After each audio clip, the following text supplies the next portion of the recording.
Good afternoon, respected Emeritus Chairman, Dr. M.L. Swankar sir, respected Dr. Achal Gulati ji, and respected Dr. Andy Soni, our senior faculty members, dear colleagues and dear students. On behalf of MGUMST and organizing team of UGCR, I welcome you all for third UGCR. Today's our topic is quite interesting and important, not only for the UG students, but for faculty and PG students also. And what we are going to present over here is the hard work and dedicated work done by our dear students along with their mentors during past 1 month. This UGCR is coordinated by Dr. Shweta Sharma, Dr. Nirvika Gupta, Dr. Anjali Jain, and was reviewed by Dr. Aparna Garg, Dr. Bushra Fiza, Dr. R.M. Jaiswal, and Dr. Rajat Vora. So without taking much time, I would like to call our first presenter for the third UGCR. Good afternoon, esteemed dignitaries, respected faculty members, and my fellow colleagues. I, Sanskar S. Ratnawat, along with help from my team members, Isha Gupta, Khushi Upadhyay, Pranjal Mathur, and Vinayak Onkarka, I am here to present on the topic, composition and functions of various components of blood. This presentation was formed under the guidance of Dr. Aparna Garg with the moderatorship of Dr. Manu Seni and Dr. Rosie Paul. Blood is an integral part of human life. It performs diverse range of functions, but this leads to a question, what is blood? It is a specialized fluid connective tissue which makes about 6 to 8% of the body weight and has a normal adult volume of about 5 liters. Of essential parts. The lightest or topmost layer, visible as the translucent fluid with yellowish tone, is plasma, which makes up for about 55% of blood. Just below it, a very thin layer is apparent, referred to as buffy coat, which contains the WBCs and platelets. Finally, the last layer is made up of the RBCs, which give blood its characteristic red color. Now, we will look at these components in further detail. Being the liquid portion of the blood, plasma's primary constituent is water at 92%. Nonetheless, the major functions of plasma are performed by the rest of the 8%, and which are even though very less compared to the water. These include plasma proteins such as albumins, fibrinogens, globulins, electrolytes including but not limited to sodium, potassium and chloride ions, organic nutrients, usually the simplest form of food taken in, that is amino acids, fatty acid, glucose and lipids, organic wastes such as bilirubin and urea. Now moving on to the blood corpuscles which make up the rest of the 45%, these perform the characteristic functions of blood. Suspended in plasma, these are of 3 major types: erythrocytes or red blood cells, making up approximately 99% of all the blood cells, leukocytes or white blood cells, thrombocytes or platelets. Formation of these blood cells is an important prerequisite to understanding their function. This process of blood cell formation is termed as hematopoiesis. A single type of cell, that is multipotent hematopoietic stem cell, acts as parent cell to all the blood corpuscles. In adults, the cellular elements are primarily produced in bone marrow. However, WBCs are also produced in other lymphatic tissues. For their proper development, blood cells need certain nutrients like iron, vitamin B12 and folic acid. Exploring the RBC side of hematopoiesis, also referred to as erythropoiesis, we see that there is a dynamic nature in the site of this process. In early weeks of intrauterine life, the process is initiated in the yolk sac, which forms primitive nucleated RBCs. By the second trimester, liver becomes the primary organ for erythropoiesis, with spleen and lymph nodes participating to a small extent. From the 9th month of IUL, erythropoiesis becomes exclusive to bone marrow. Until 5 years of age, all bones are erythropoietic. While the long bones lose their capability of erythropoiesis by the age of 20, the membranous bones carry on the process for rest of the human life. Still, a gradual decrease in the cellularity is observable with aging, as shown in the graph. Now to shift our focus back to the blood components. Red blood cells are most abundant cells with 4 million to 6 million present per microliter of blood. Their characteristic shape of biconcave disc conserved by the cytoskeleton protein, spectrin, is a means to increase their surface area to volume ratio in order to better facilitate their function of transporting gases.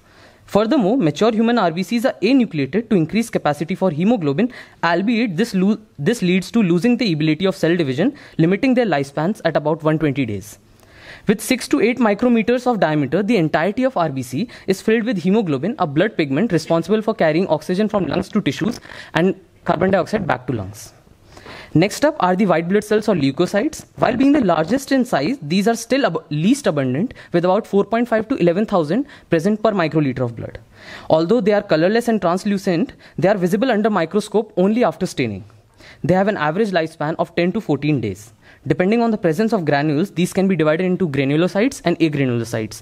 Granulocytes are further subdivided into neutrophils, eosinophils, and basophils, while agranulocytes are further divided into monocytes and lymphocytes.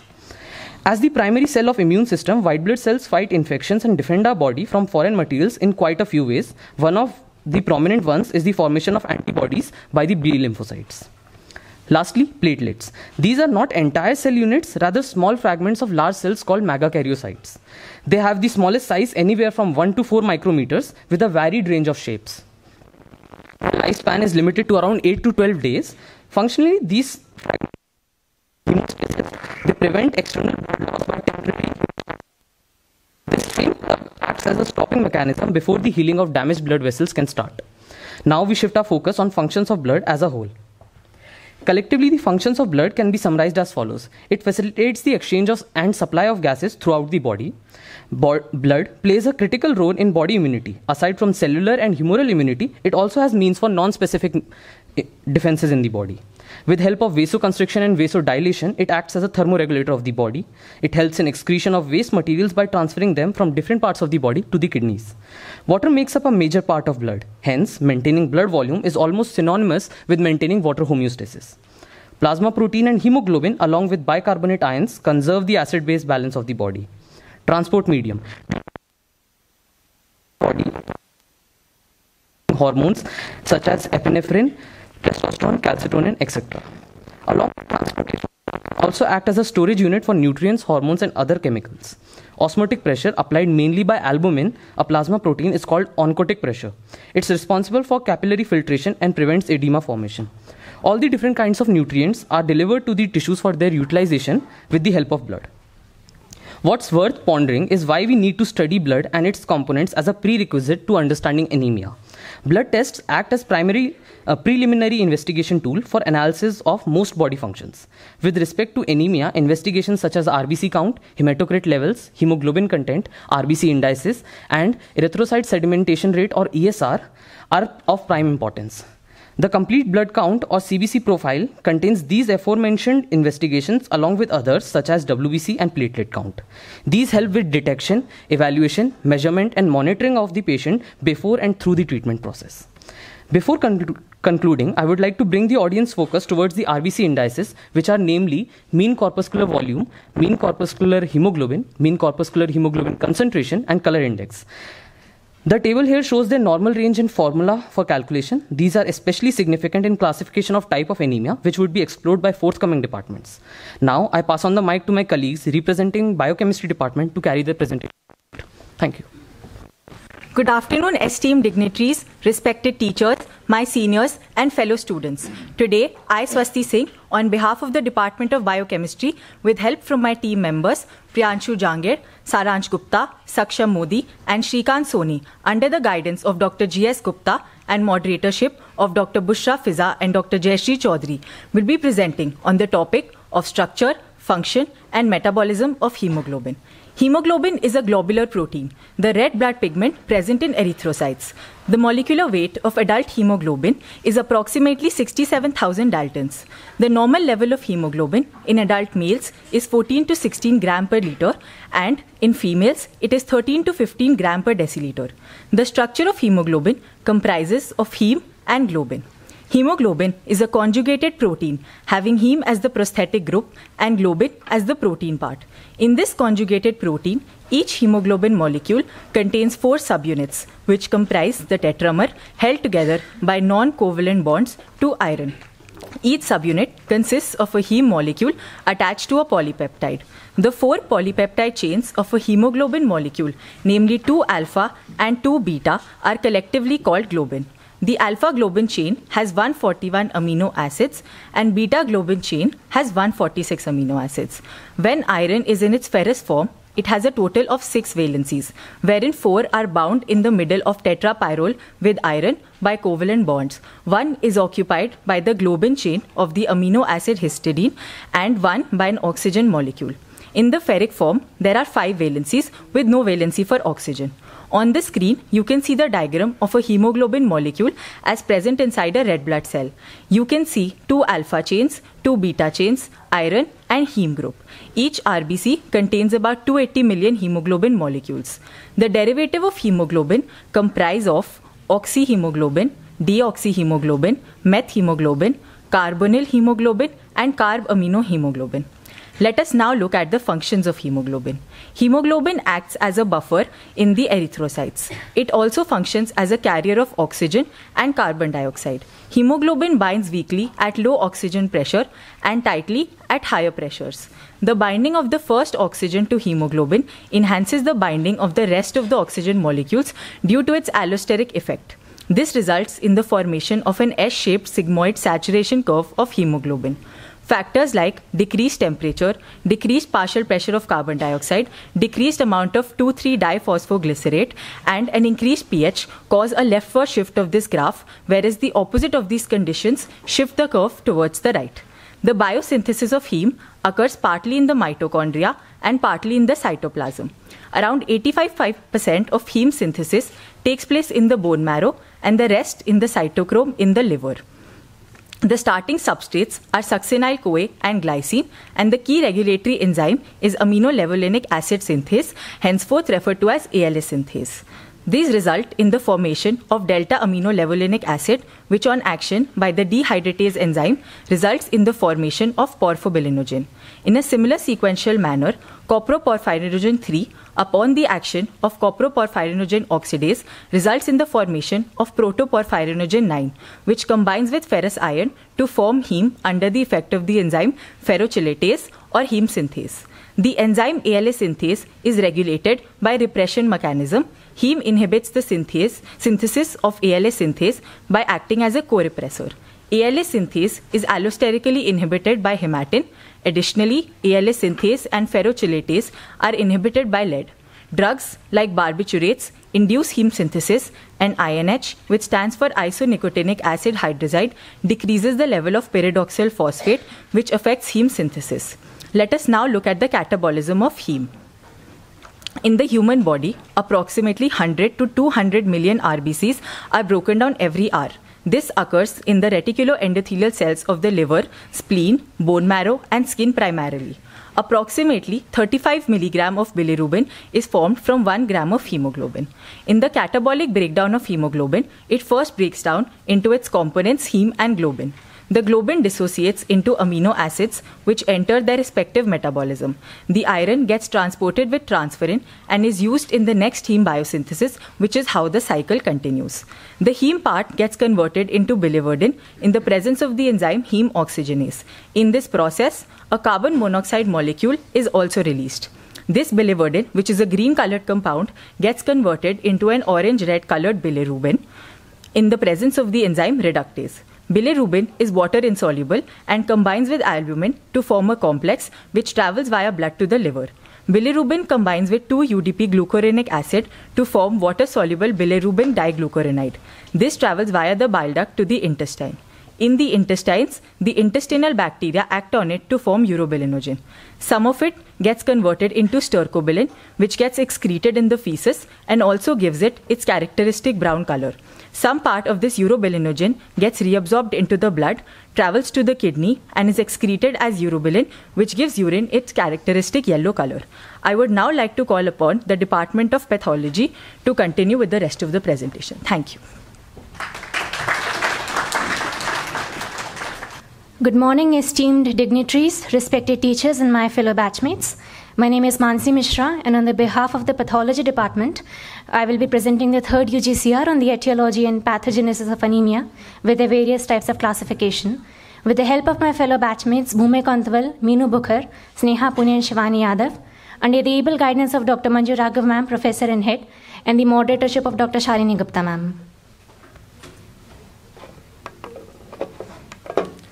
Before we start off, let's have a basic outro what anemia is actually. It's decrease in the total amount of RBCs, hemoglobin or hematocrit values as compared to normal reference ranges ranging across gender and sex. Normal values less than 13.0 grams per deciliter in men and less than 12 grams per deciliter in women. Next, we'll move towards the classification of anemia. Broadly, we have two kinds of classification, etiological and morphological. Now, there are three conditions which manifest as anemia. Either the person has undergone any blood loss, which can be on the basis of its onset, acute or chronic, or the person does not produce enough RBCs, as in the case of deficiency anemias, iron deficiency in megaloblastic anemia, or aplastic anemia in pure red cell aplasia, or anemia of chronic inflammation. Or the person is undergoing destruction of RBCs, which is also referred to as hemolytic anemia, which would include our genetic disorders, thalassemia and sickle cell anemia, membrane defects like hereditary spherocytosis and elliptocytosis, enzymatic defects like G6PD deficiency, or infective disorders as well. Moving towards the morphological classification of it, based on the variation in size and shape of RBCs, we have macrocytic anemias, further classified into megaloblastic and non-megaloblastic anemias, which include vitamin B12 and folate deficiency, aplastic, myeloma, liver and thyroid diseases as well. Then we have normocytic anemias, which would include acute blood loss anemia, anemia of chronic inflammation, and aplastic anemias. And then we have microcytic anemias, which include iron deficiency, thalassemia, sideroblastic anemia, and anemia of chronic diseases. This is a basic outro on the variation in the shape of RBCs, which will further detail in the microscopy of different kinds of anemias. They are respectively spherocytes, schistocytes, irregular contracted cells, target cells, sickle cells, crenated red cells, acanthocytes, Burr cells, stomatocytes, and ovelocytes as well. Moving towards the pathogenesis of different kinds of anemias, we'll first deal with deficiency anemias. First, we'll take iron deficiency anemia due to deficiency of iron stores in the body. One of the most common forms of anemia found worldwide, leading to 2 billion deaths annually. Serum iron levels less than 7.0 micrograms per liter, and ferritin levels less than 30 nanograms per liter. Moving towards the etiology of it, what are the causative factors which cause an iron stores to be depleted in a person? Primary reason is being inadequate dietary intake. Second reason would be decreased absorption. Third would be blood loss. Uterine causes include excessive menstruation, postmenopausal uterine bleeding. Gastrointestinal reasons would include peptic ulcer, ulcerative colitis. Other causes include hematuria, hemoglobinuria, repeated epistaxis, and hemoptysis too. Or the person has increased requirement of iron stores in the body. That would include spurts of growth in infancy, childhood, adolescence, or pregnancy and lactation.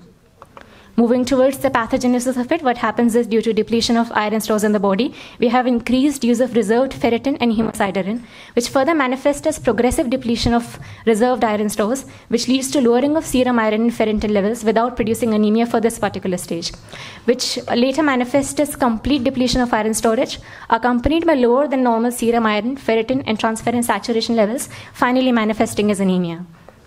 Moving towards the microscopy of it, we see microcytic hypochromic cells containing a narrow rim of peripheral hemoglobin, scattered hemoglobinized cells, talking about RBC indices, MCV, MCH, and MCNC are decreased, whereas the red cell distribution width is increased. Next, we'll move towards megaloblastic anemia. As the name suggests, presence of very large blood cells with minimal development of inner content of red cells. Macrocytic anemias with raised MCV. In addition to abnormal red cells, white cells and platelets might be affected as well. Moving towards the etiology of it, again, the primary reason is inadequate dietary intake. Other than that, we have malabsorption, gastric or intestinal causes, excess demand as in pregnancy and lactation, or excess urinary folate loss.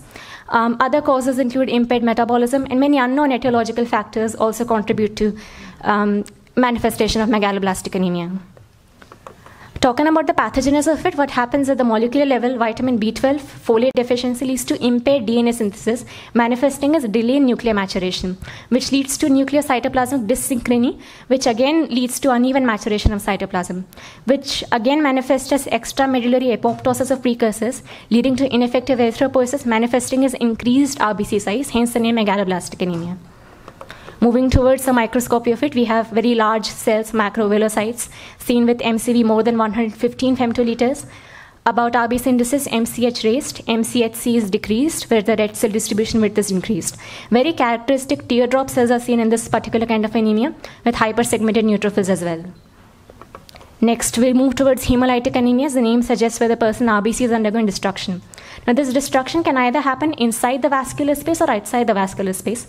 Inside the vascular space or intravascular hemolysis can be seen in enzymatic deficiencies as G6PD deficiency, or any infective disorders like malaria, babesiosis, leishmaniasis, or any prosthetic cardiac valvular lesions or microangiopathic hemolytic anemias.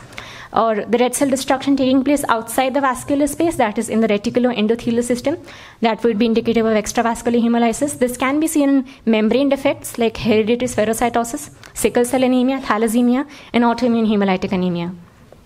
First, we'll discuss thalassemia. Thalassemia is a genetically heterogeneous disorder caused by germline mutations that decrease the synthesis of either alpha or beta globin, leading to anemia, tissue hypoxia, and red cell hemolysis. Related to imbalance in the globin chain synthesis. Now, thalassemia is a broad kind of disorder. We'll only touch upon beta thalassemia.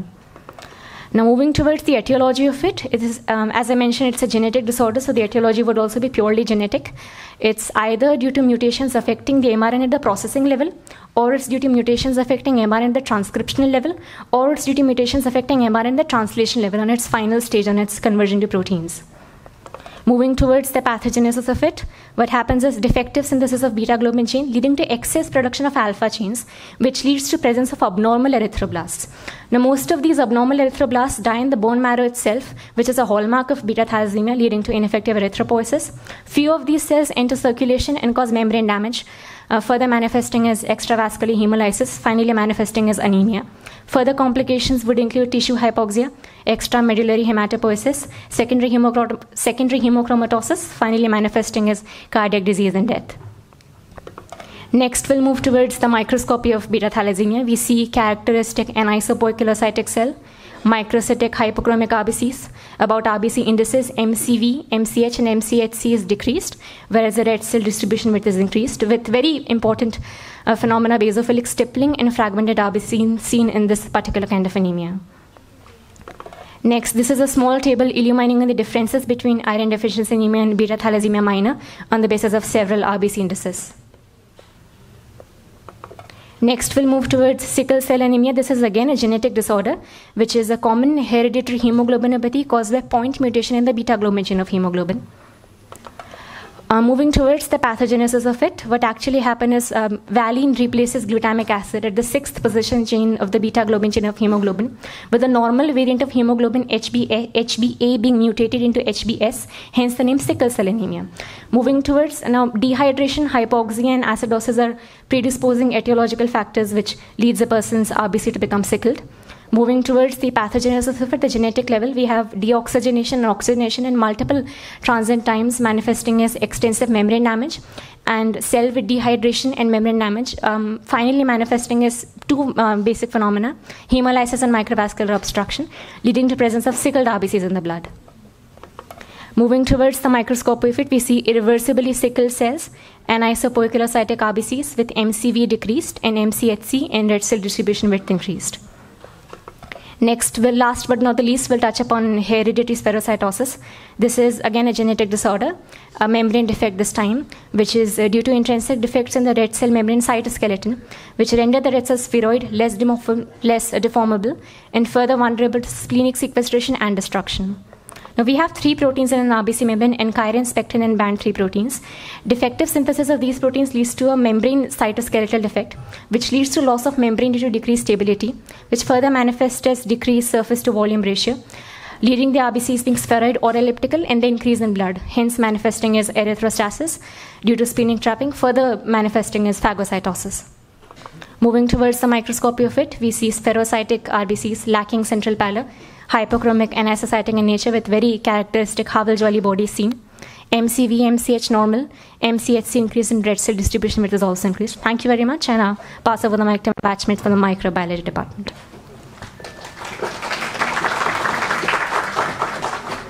A very good morning to all the dignitaries, respected professors, and my fellow colleagues. I, Apurva Mathur of MBBS Batch 2021, stand here in front of you all to present a PPT on our topic, Microbial Causes of Anemia, which I've prepared along with my colleagues Aviral Bharti, Lakshya Rathore, Pratham Solanki and Ritik Gupta under the guidance of Dr. Ved Prakash Mamoria Sir and our moderator Dr. Stingda Prohit Ma'am. As previously described by my colleagues, here we can see the definition of anemia. Moving on to the microbial agents causing anemia, we have microorganisms like bacteria, viruses, and parasites. Common bacteria are Mycobacterium tuberculosis, Helicobacter pylori, Escherichia coli. Common viruses are human parvovirus B19, cytomegalovirus, Epstein-Barr virus. Common parasites are Plasmodium species, Babesia species, and Diphyllobothrium latum. Here we can see a classification of microbial agents on the basis of cause of anemia. Organisms causing hemolytic anemia due to increased destruction of RBCs are parasites like Plasmodium species, Babesia species, bacteria like E. coli, Clostridium perfringens, Rickettsia species, and Mycoplasma pneumoniae, and viruses like hepatitis A virus and Epstein-Barr virus. Moving on to the organisms causing iron deficiency anemia due to increased blood loss, which occurs as a result of infection leading to microcytic hypochromic type of anemia. We have parasites like Encyclostoma duodenal, which causes iron deficiency anemia and protein energy malnutrition due to its blood-sucking habits. Trichuris tricura causes blood loss from parasite-induced lesions in the intestinal mucosa and causes inflammation, which increases tumor necrosis factor alpha and leads to a decreased appetite. Schistosoma hematobium induces urinary schistosomiasis and leads to inflammation, which damages the kidney, ureter, and bladder and causes hematuria, leading to substantial anemia and iron imbalance. Organism causing megaloblastic anemia is Diphyllobothrium latum, which competes with the host for dietary vitamin B12, causing megaloblastic anemia and neuropathy due to vitamin B12 deficiency, which can develop in some infected patients. Organisms causing aplastic anemia due to bone marrow suppression and pancytopenia are parasites like Leishmania donovani and bacteria like Mycobacterium tuberculosis, which is most often associated with nutritional deficiency, malabsorption, and bone marrow dysfunction. Helicobacter pylori causes chronic gastritis, which causes gastric hypochlorhydria and impaired iron absorption that leads to impaired reduction of the dietary iron from the ferric to ferrous form.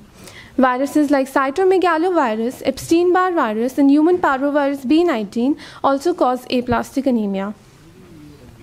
Moving on to the lab diagnosis. For diagnosis of bacteria, we collect samples like blood, urine, pus, swabs, etc. Culture methods and microscopic examination is also done. For diagnosis of viruses, we collect samples like serum, plasma, blood, nasopharyngeal swabs, etc. Direct demonstration of virus and detection of viral antigens and antibodies is also done. For diagnosis of parasites, we collect samples like stool and blood samples. Macroscopic examination of stool to check for the color, consistency, blood and mucus, fat, etc. is done. Microscopic examination of stool by wet mount method and concentration techniques is also done. Here we can see Leishmania donovani bodies inside and outside macrophages. On the bottom left, we can see hookworm egg with 4 blastomeres and GMSA staining of Plasmodium. Now, I would like to pass on the mic to my colleagues from the General Medicine Department to take the UGCR forward. Thank you. A warm good afternoon to all, respected faculty members and my dearest colleagues. I, Jay Madnawat, along with my team members Harshindra, Kulbhushan Sharma, Rahul Kumar and Shankar Singh, have prepared a presentation depicting the clinical features of anemia and its management on the behalf of Department of General Medicine under the guidance of Dr. Puneet Rijwani sir and under the moderatorship of Dr. Ramkishan Jat sir. So starting with the clinical features, I would first like to discuss the symptoms of an anemic patient. Those are fatigue and low energy, increased heart rate, shortness of breath, headaches, and dizziness. Some other symptoms of anemia are anosmia, peripheral neuropathy, dementia, anorexia, and muscle weakness. Now, medical history in anemia is of great importance to determine the further course of action, like whether the patient has past history of bleeding, history of blood transfusion, patient's personal history like alcohol consumption, walking barefooted, which can be an infestation to hookworm, patient's occupational history of exposure to chemical solvents, lead, benzene, insecticide, etc. Patient's travel history, like the patient is traveling from or traveling to the areas of endemic infection, suggests infectious etiology such as malaria or tuberculosis. Patient's dietary history, whether the patient is vegan, or the patient has less intake due to anorexia or due to dysphagia or poverty. Patient's previous underlying medical conditions like underlying renal disease, malignancy, or any inflammation or any autoimmune disorders. Patient's previous treatment history like bone marrow suppression drugs or any history of radiation exposure. Coming on to the general physical examination, we have the certain sites to look for pallor. Lower palpable conjunctiva, nail beads, palmar creases, tongue, oral mucosa. In iron deficiency anemia, we see cracks at the corners known as cheilitis, and we see the upward curvature of nails known as koilonychia. In B12 deficiency anemia, we see cutaneous lesions and hyperpigmentation of skin. In management, we see the investigation and treatment. For investigations, we see the complete blood count, iron supply studies, and marrow examination. For complete blood count, we see the red blood cell count, red blood cell indices, which include the MCV, MCH, MCHC, and RDW, and white blood cell count, which include the cell differential, nuclear segmentation of neutrophils, platelet count, and we also see the cell morphology for cell size, hemoglobin content, anisocytosis, poikilocytosis, and polychromasia. For iron supply study, we see serum iron, total iron binding capacity, and serum ferritin.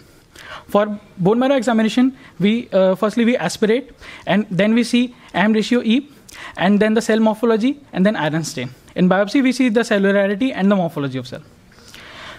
For the approach of an anemic patient, whenever the patient comes, we firstly go with the CBC, then the reticulocyte count.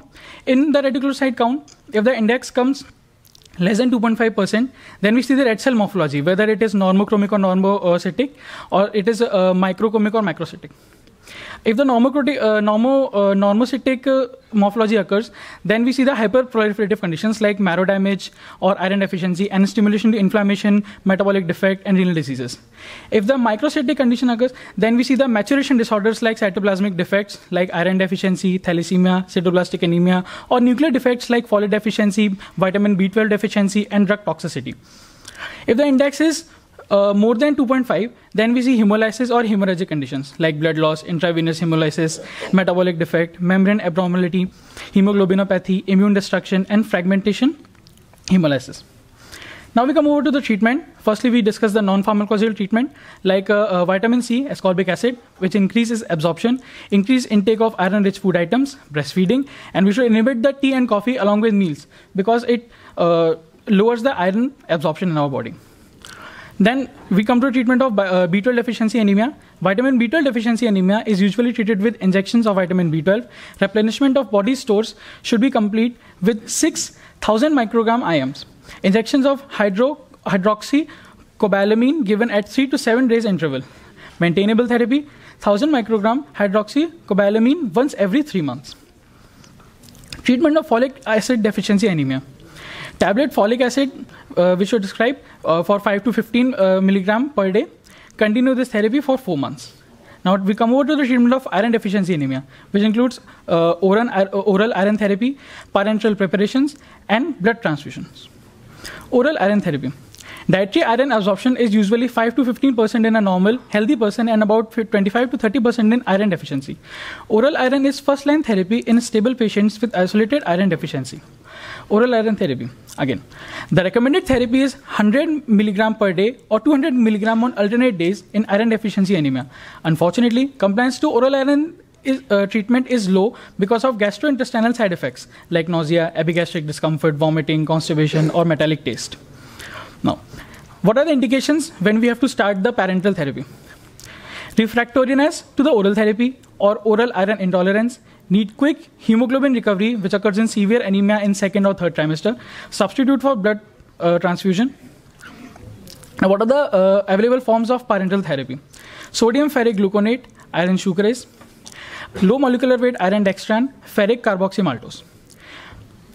The administered total dose of iron required to correct hemoglobin defect and provide patient with at least 500 milligrams of iron stores. Give repeated small dose of parenteral iron over a protected period, which is common in dialysis patients. Now, what are the amounts which is needed by an individual? Here we see a formula, which is the body weight of the patient in kgs multiplied by 2.3 multiplied by 15 minus patient's hemoglobin in gram per deciliter unit. Adding 500 into it, we'll get the stores. Coming on to the last slide, the prophylaxis.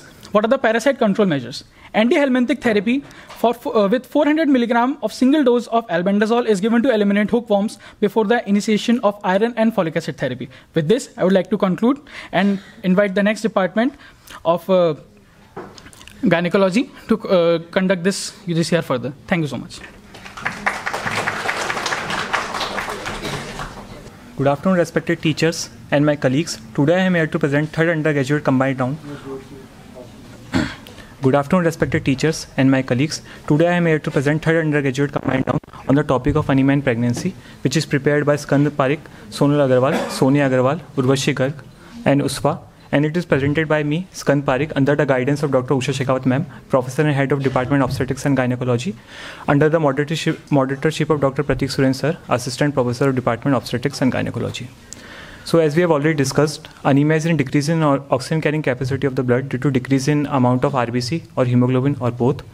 It has two different criteria, WHO and ICMR. Under WHO criteria, mild anemia have 10 to 10.9 gram per deciliter of hemoglobin, moderate have 7 to 9.9, and severe have less than 7 gram per deciliter of hemoglobin. Under ICMR, mild have 10 to 11, moderate have 7 to 10, severe have 4 to 7, and very severe have less than 4 gram per deciliter of hemoglobin. So now talking about most important aspect of anemia in pregnancy, which is physiological. In first trimester, plasma volume increases, but there is no significant increase in erythrocyte production. So hemoglobin level remains as 11 gram per deciliter.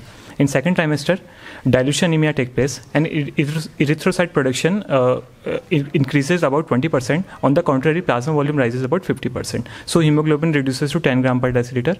In third trimester, there is lowest hemoglobin due to dilution effect of second trimester, and hemoglobin level remains as 10 gram per deciliter. So physiological anemia of pregnancy is normochromic and normocytic, and it doesn't worsen during third trimester, and it does not require any additional evaluation or specific treatment. Now, anemia can affect the mother in all the three phases. Antenatally, it can cause preterm labor, preterm premature rupture of membrane, infections, cardiac failure, and preeclampsia. Internatally, it can cause maternal exhaustion, uterine inertia, PPS leading to shock, congestive cardiac failure. In postnatal phase, it can cause postpartum hemorrhage, subinvolution, sepsis, cardiac failure, postpartum depression, poor wound healing, and failure of lactation.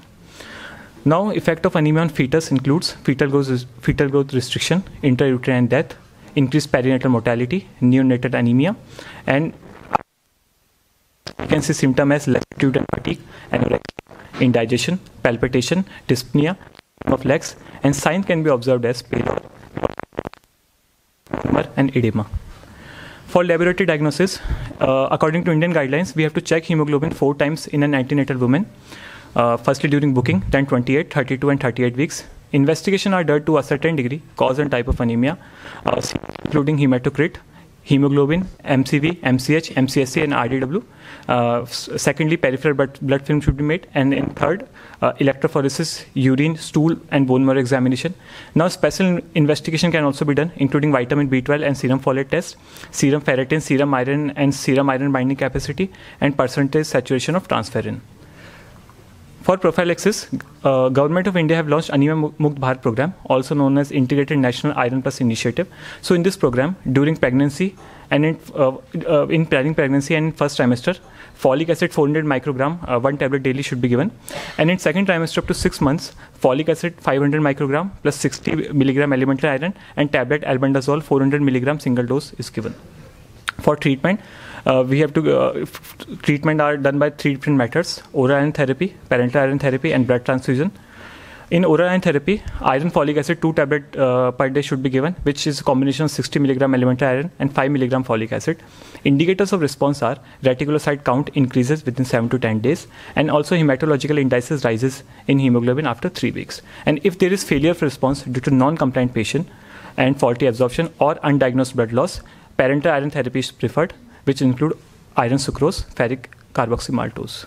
For treatment, we have to manage when we have to manage the anemia in pregnancy.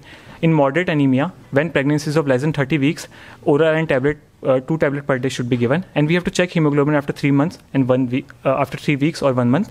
And if patient is non-compliant, directly parenteral iron should be given. And if pregnancy is more than 30 weeks, we have to give directly parenteral iron. In severe anemia, when hemoglobin is less than 5 gram per deciliter at any gestation stage, we have to directly give blood transfusion. And if hemoglobin is 5 to 6.9 gram per deciliter and pregnancy is of more than 36 weeks, we have to give directly blood transfusion. And when pregnancy is of 30 to 36 weeks, we have to give parenteral iron therapy. And when we have to manage the labor in anemia, in first stage, we have to lie patient in proper position, oxygen inhalation should be done, and fluid restriction should be done, and we have to arrange the blood and blood products. In second stage, we have to cut short the second stage of labor, and in third stage, active management of third stage is strictly observed. Thank you. And now I would like to invite my fellow colleagues of PDI department.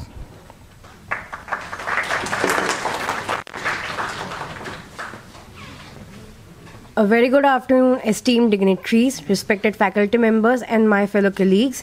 On behalf of the Department of Pediatrics, I, Shubhosmita Burman, stand before you to present the clinical features and management of anemia in childhood.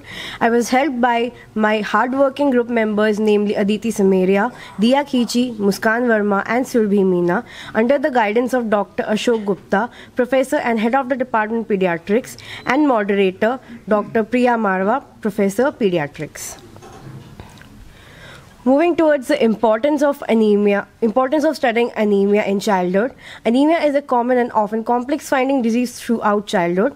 About 42% of pregnant women and 47% of children below years of 5 age in developing countries are anemic.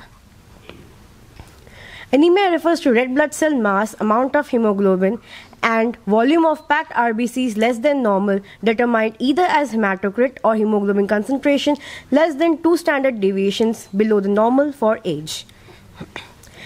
Here is the chart depicting the cutoff values for diagnosing anemia with respect to a particular age. For example, the cord blood at the time of birth is 16.5 gram, 5 gram of hemoglobin per deciliter.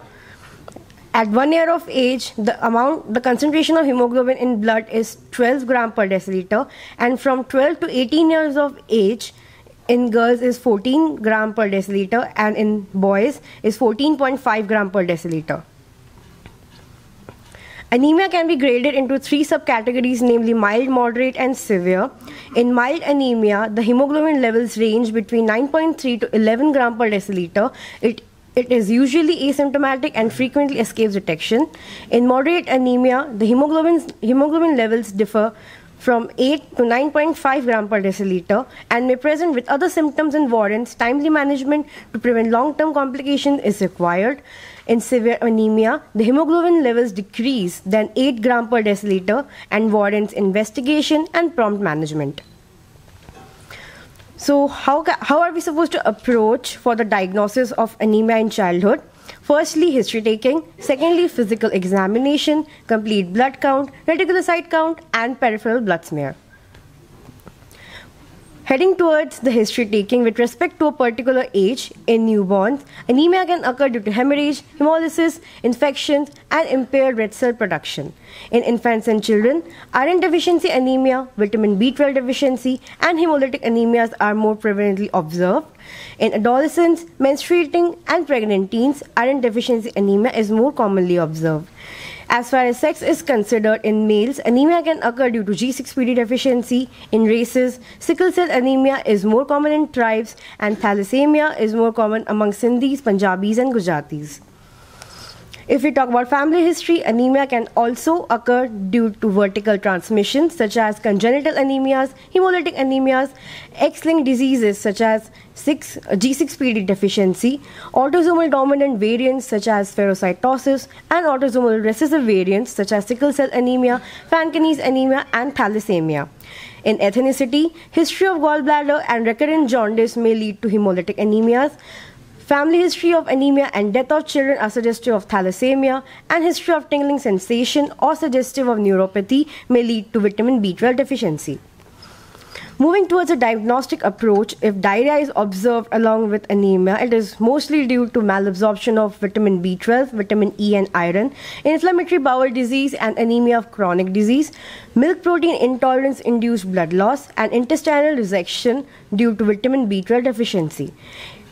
Anemia can also be due to infections caused by microbes such as Giardia that leads to iron malabsorption, intestinal bacterial growth which leads to vitamin B12 deficiency, Epstein-Barr virus, cytomegalovirus and parvovirus cause bone marrow suppression, mycoplasma and malaria cause hemolysis, and hepatitis causes aplastic anemia. If we talk about nutrition, excessive cow's milk in diet causes iron deficiency anemia due to lack of iron absorption in gut. A strict vegetarian diet leads to vitamin B12 deficiency. Excessive goat's milk in diet leads to folate deficiency, and pica is suggestive of plumbism and iron deficiency anemia. Anemia can also be induced by drugs such as G6PD oxidants, example sulfa and primaquine, immune-mediated hemolysis caused by penicillin, bone marrow suppression caused by chemotherapy, and phenytoin that leads to increased folate requirements. Moving towards the physical findings, firstly, over the skin. In the first picture, you can see butterfly-shaped rashes which are caused by SLE or systemic lupus erythematosus.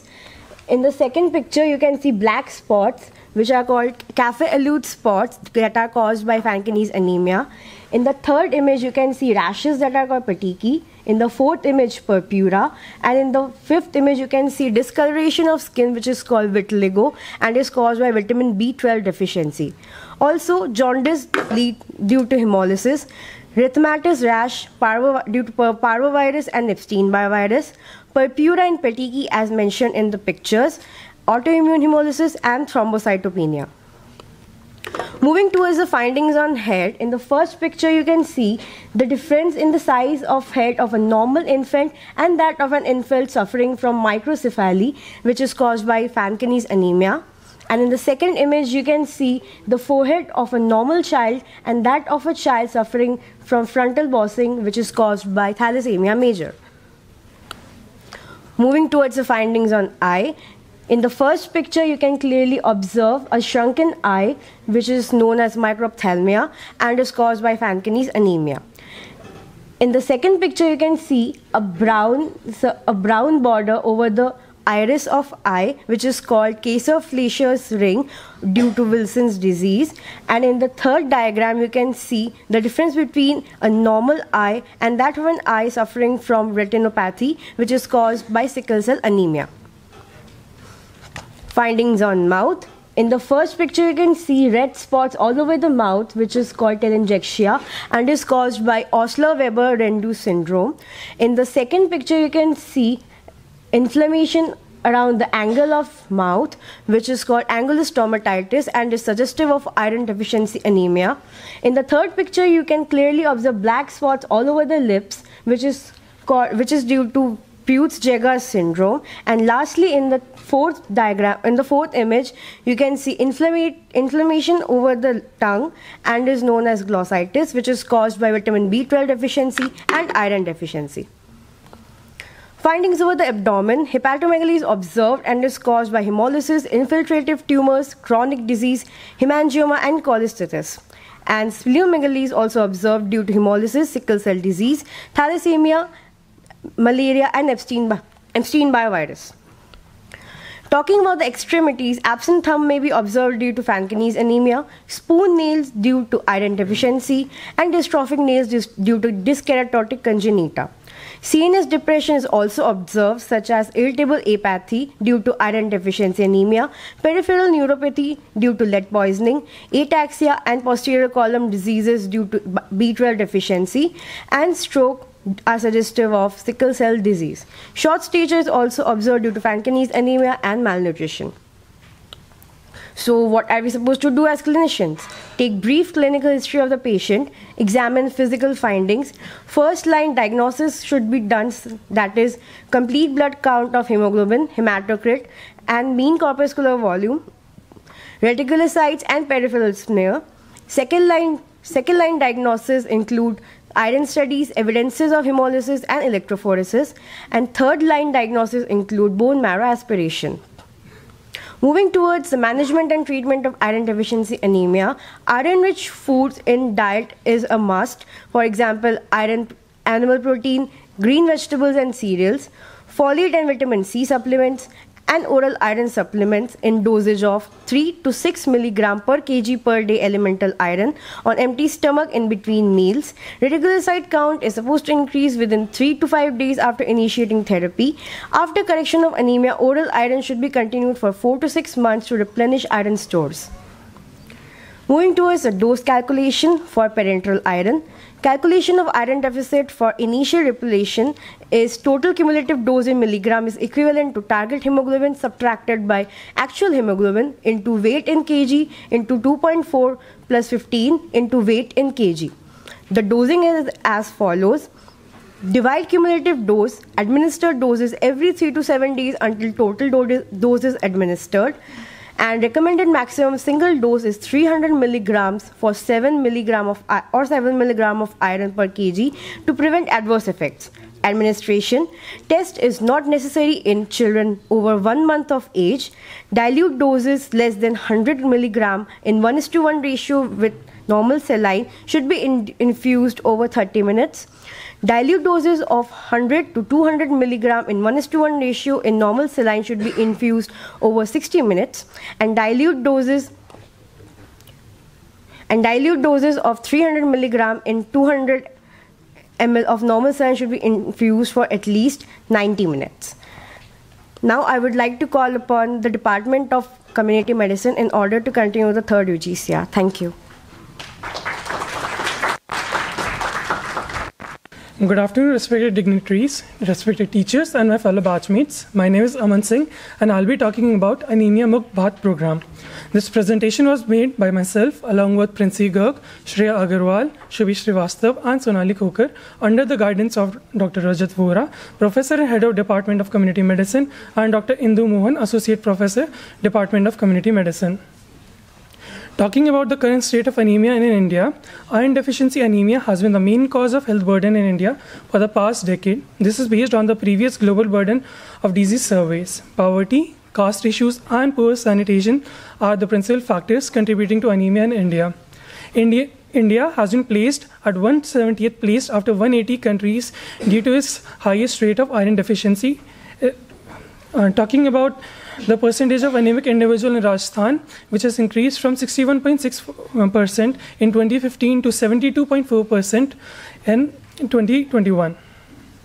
If we take a look at the data from National Family Health Survey number 5, we can see that the children between the age of 6 to 59 months were found to be the most anemic at 67.1%, and men between the age of 15 to 49 years were found to be the least anemic at 25%. Here we can compare the data of National Family Health Survey number 5 and National Family Health Survey number 4. If we compare the data of National Family Health Survey in Rajasthan and India, we can see that pregnant women in Rajasthan were found to be less anemic than that of all over India. This might be due to their increased dietary intake of millets and green vegetables. Now, talking about why anemia should be addressed, it enhances human capital. Addressing anemia would enhance human capital, foster economic development, and enhance health and nutrition of women and children. This will lead to short-term, long-term, and intergenerational benefits. World Health Assembly has proposed a target of 50% reduction in anemia among women by 2025, and National Health Policy 2017 commits to reduce anemia prevalence by 3% per year. Currently, the annual average rate of reduction of anemia is 1%, which is targeted to be increased to 3%. The public health implications of anemia would include reduced physical development in growing children. It impacts pregnancy by causing preterm labor and the baby being born of low weight. It reduces cognitive development in children and hampers economic development of countries. Now, talking about the Anaemia Mukt Bharat program, it was started in 2018 by the Government of India with a strategy to reduce anemia in vulnerable groups such as women, children, and adolescents in life cycle approach by providing preventative and curative mechanisms through 6x6x6 strategy. This strategy would include 6 beneficiaries, 6 interventions, and 6 institutional mechanisms. The targets of Anaemia Mukt Bharat would include reduction in mortality and morbidity due to anemia by 3% per annum in all age groups, to reduce eligible target beneficiaries, to increase community knowledge and risk perception, and to enhance the capacity to deliver service and supply for prevention and management of anemia. On the right side, we can see the specific targets for specific groups. Coming to the 6x6x6 strategy, it is designed to reduce prevalence of anemia by 3% per year between the age of 2018 to 2022. Its beneficiaries would include pregnant women, lactating mothers, women of reproductive age, children between the age of 6 to 59 months, children between the age of 5 to 9 years, and adolescents between the age of 10 to 19 years. Coming to interventions of this program, the number one would be deworming, in which a single dose of albendazole is given to pregnant women of around 400 milligram, and in children, 200 milligrams or 400 milligrams of dose can be given depending upon their age. The second intervention is providing prophylactic iron folic acid supplementation, in which folic acid of 400 microgram and iron of 60 milligram is given to children and women alike. The third intervention is intensified year-round behavior change and communication campaign, which would aim to increase compliance to iron and folic acid therapy, along with deworming, provide appropriate nutrition to infant and children, to increase intake of fortified wheat, rice, salts, and oils, and promote the practice of delayed cord clamping, and promote the practice of breastfeeding. The fourth intervention would be to increase testing and treating anemia. The fifth intervention would be to mandate the use of fortified foods in government and government-funded facilities. And the fortified foods should include wheat and rice fortified with iron, salts fortified with iodine, and oils fortified with vitamin A and vitamin D. The sixth intervention would be to intensify year-round screening and treatment of non-nutritional cases of anemia in endemic pockets. The non-nutritional causes of anemia would include hemoglobinopathies such as thalassemia, fluorosis, and other non-nutritional deficiencies. Its institutional mechanisms would include intra-ministerial coordination, convergence with other ministries. These ministries would include Ministry of Women and Child Development, Ministry of Drinking Water and Sanitation, Ministry of Rural Development, Ministry of Panchayati Raj, and Ministry of Health and Family Welfare. The third institutional mechanism would be to forming National Anaemia Mukt Bharat Unit. The fourth would be formation of National Center of Excellence and Advanced Research on Anemia Control.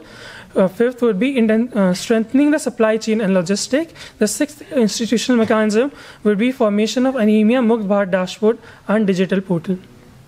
Thank you.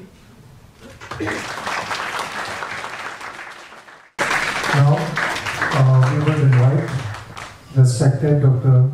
Rachana Narayan, Professor and Head Department of Immunohematology and Blood Transfusion, for its full comments and concluding remarks. Respected my seniors and मेरे प्यारे बच्चों, सबने अच्छा बोला? Yes, say yes. So give a big hand. जिन्होंने बोला, जिन्होंने help किया, to their teachers and everyone. I have just out of these 2 questions, अपना hemoglobin किसको पता है? Raise your hand. I just want the entire house to raise hand. If not, we give you 1 month's time. 4th UGCR पे सबको अपना hemoglobin पता होना चाहिए with the report. Right? And what is the baseline? What you should have? 12.5 से ऊपर. मेरे साथ सब बोलेंगे. Why I am concerned? How many of you have donated so far? Very few. So the moment your hemoglobin raises, you will. सबके पास driving licence है? Same I want. हमने donate किया. Got my point? So now I request all the class representatives to take the initiative to get the hemoglobin done.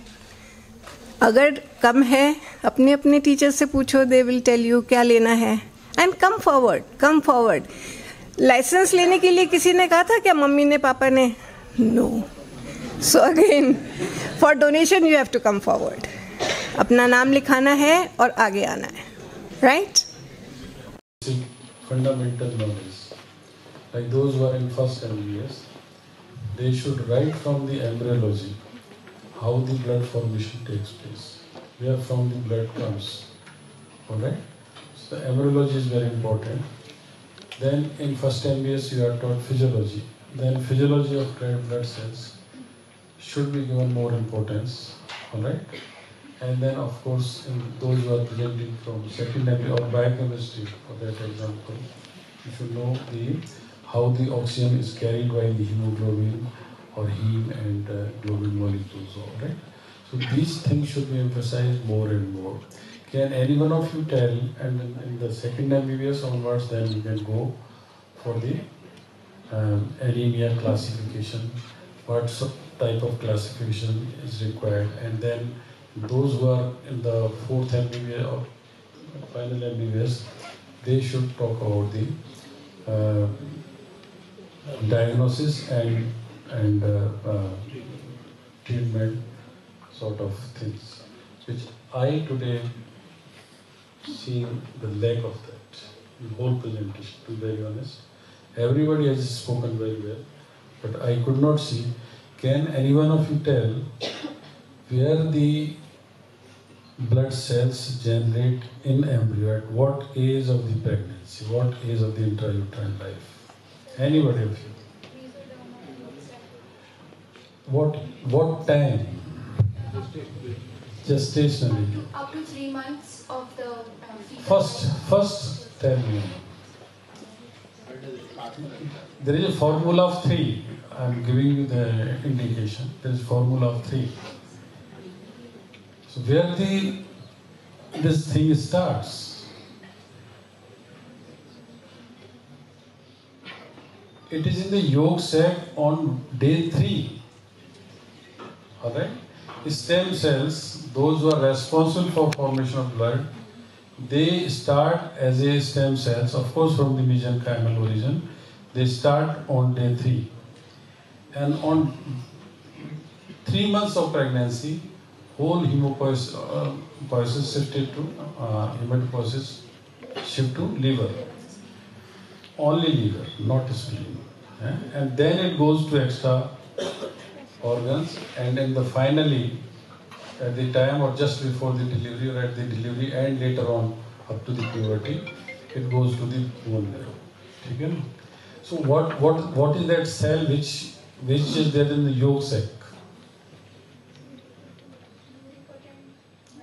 What is that known as? Stem cell. What is the characteristics of stem cells?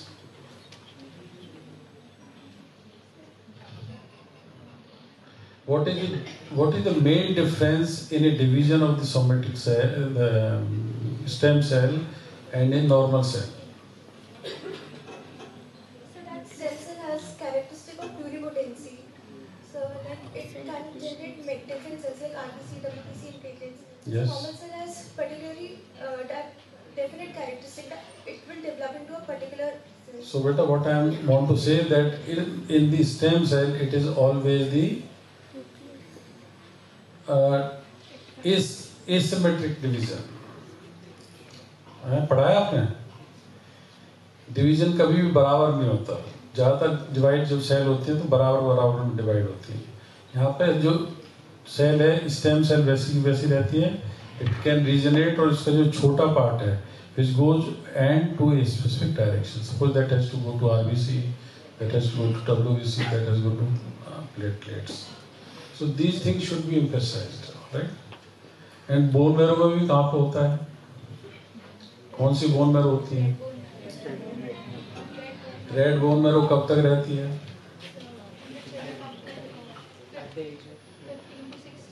And in adults,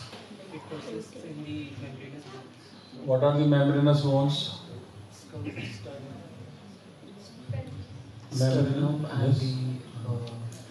suppose किसी को बोल दिया जाए embryo biopsy लेने के लिए, जो 4th या 5th ईयर वालों से पूछना चाहिए, what you got my impression. I don't want to आप लोगों को डिस्करेज नहीं करना चाहता, पर वे ऑफ जो आपका स्टडी है या जो प्रेजेंटेशन तैयार करा है वो आपकी बेसिक फंडामेंटल से चालू होना चाहिए, ठीक है ना? एक आयरन की मॉलिक्यूल कितने ऑक्सीजन? 4. तो आपने बताया किसी ने? What are the criteria of classification of the anaemia? Tell me classification of criteria. There is third classification also. What is the third classification?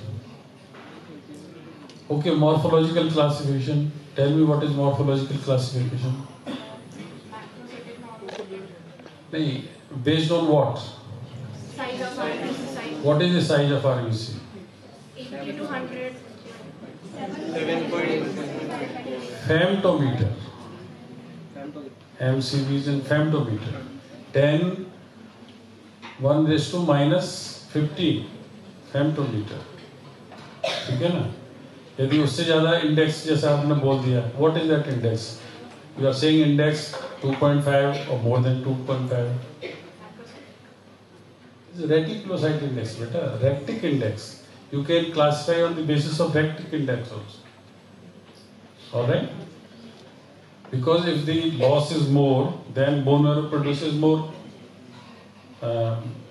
RBCs, and reticulocytes are premature RBCs. All right, so they will be more in the blood, and then of course you can go for the etiology, whether it is because of the hemolysis taking place or because of the less production. All right, so the classification has to be taken into the account. So these things should be taken into the account before. I know I'm not want to criticize any of those who are, but they should pay more attention towards the fundamentals so that it remains in your life long time. ठीक है ना? And there was a lot of repetition. Almost all was defining what is anemia. ठीक है ना? एक आदमी ने define कर दिया, उसके बाद दोबारा बोलने की एक दो बार repetition हो गया, ठीक है? It is not required to be repeated again and again. That is more important. And those who have helped in presentation, they are emphasizing that if you are not a vegetarian, you cannot be a normal person. You will be anemic all the time. What this message you want to convey, doctor? I want to know, this is very important. Here you are saying that vitamin B12 deficiency will occur only if true vegan.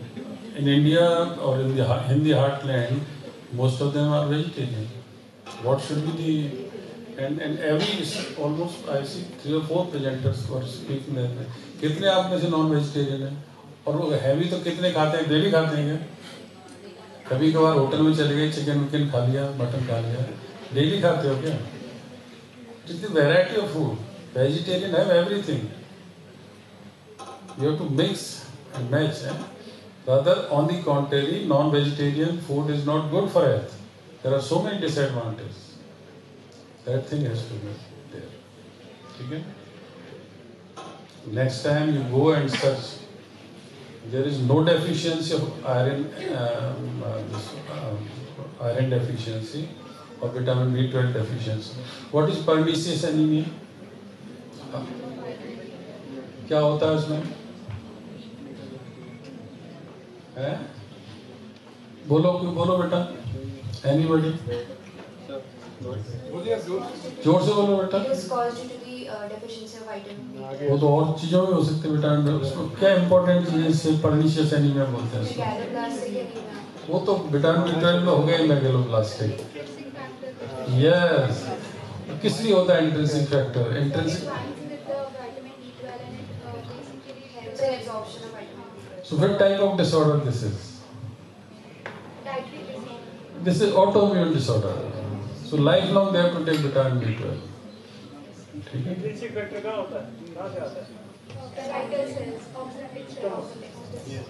तो ये चीज यहाँ में जब it is autoimmune disorder where you have to give vitamin B12 whole life. All right?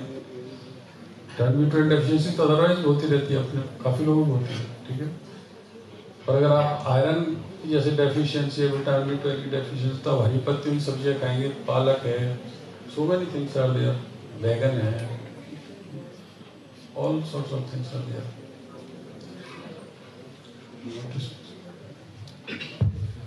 I think I must congratulate all of you for a very confident presentation. But only one aspect I wish to say to make things interesting.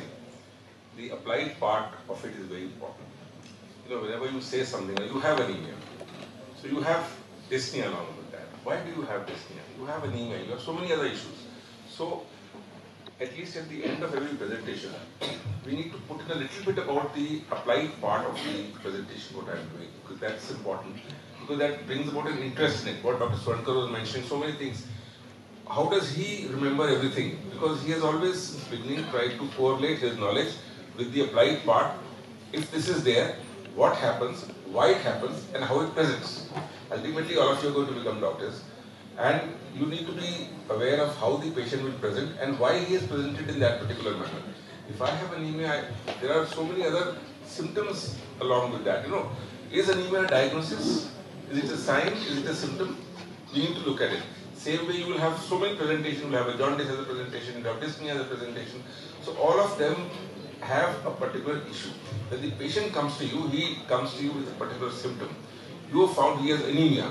Why does he have anemia? You need to look into it. So all these things, if you correlate, you will be able to be a better clinician and a much more interesting clinician at the end of the day. But you've made a good start, you made a very confident presentation. That is the first thing you do when you start making a presentation. So all the best to all of you for all future presentations. The purpose was integrated. Purpose was, it is sort of integrated medicine. उस तरह से हमने शुरू किया था. That was the concept Dr. Kapoor is here. So that is what I discussed with Dr. Kapoor, that from first MBS to final MBS, how the student should approach. यदि आपकी foundation strong नहीं है, कोई भी इमारत की यदि foundation base strong नहीं है, तो वो बहुत लंबी नहीं टिक सकती. आप इस प्रैक्टिस करोगे, पोस्ट ग्रेजुएशन करोगे. अब ये टाइम है जो 5 साल हैं, जहाँ पे आप फंडामेंटल्स को स्ट्रॉन्ग करना है. Getting my point? आप चाहे कम प्रेजेंटेशन में थोड़ा आप बोलने में भी गड़बड़ कर जाओ, कोई बात नहीं, पर आपकी फंडामेंटल्स बिल्कुल क्लियर होनी चाहिए. Right from embryology, anatomy, physiology, biochemistry, microbiology, pathology and pharma.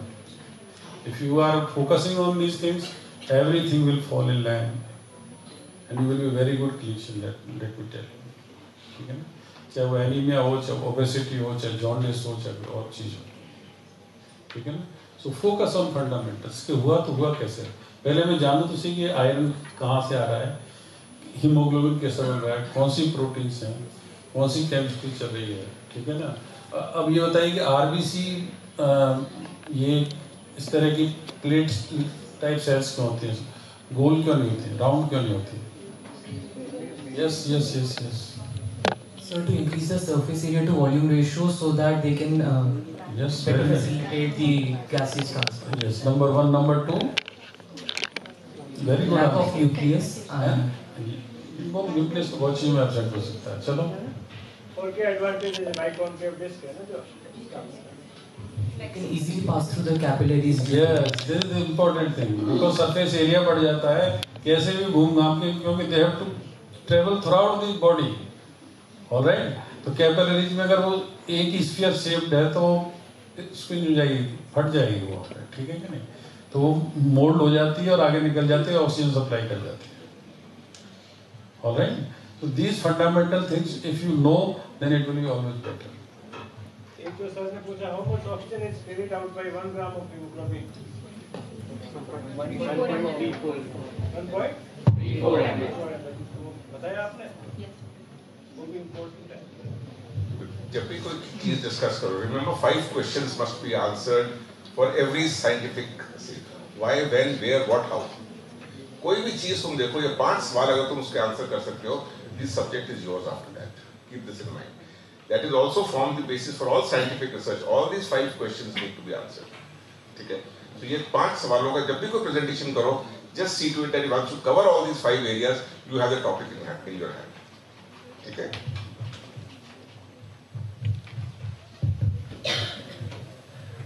आप सब लोगों ने presentations बनाए थे, right? How many first MBBS in the audience other than these people? Please stand up. खड़े हो जाइए. Second MBBS? आप में से कितने हैं second MBBS? किसी बैचमेट की शादी है? I'm only talking second MBBS. Out of 250, hardly 50 people are here. किसका एग्जाम है? Third MBBS and the final one. तो first और second तो पूरे आ सकते हैं?